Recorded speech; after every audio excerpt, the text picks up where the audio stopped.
There are only two kinds of men: the righteous who think they are sinners, and the sinners who think they are righteous.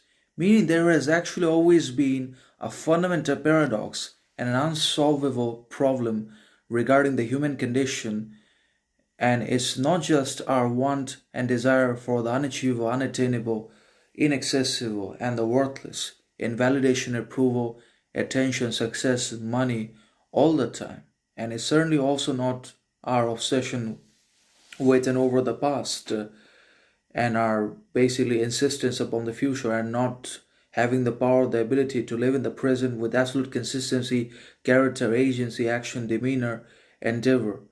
But it's also always our ability to obviously exercise arrogance, ignorance, stupidity, conformity all the time towards our own ideals as well as towards the society's ideologies, notions, practices, conventions as well. We always believe we are perfect, knowledgeable, wise, significant, successful all the time, and that we just are not in need of anything else. We just don't need anything else because we already either everything or we have achieved everything that there is to be achieved.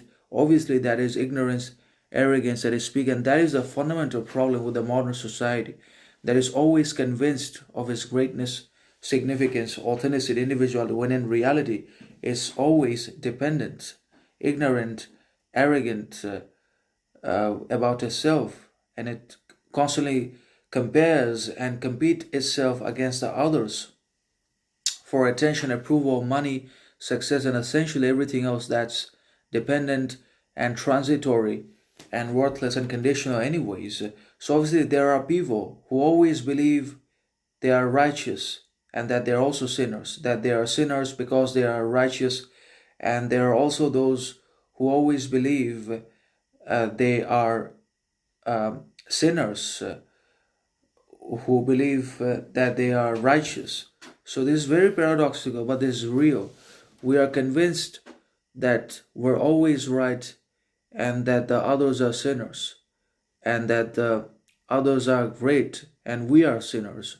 So we do not want to confront the truth regarding our individual and personal lives, selves, faults, blunders, falsehoods, anyways.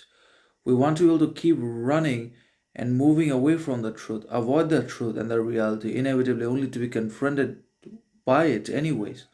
So we have put all that we could not face, understand, confront, manage, and rectify into repression, into hibernation or deep sleep mode.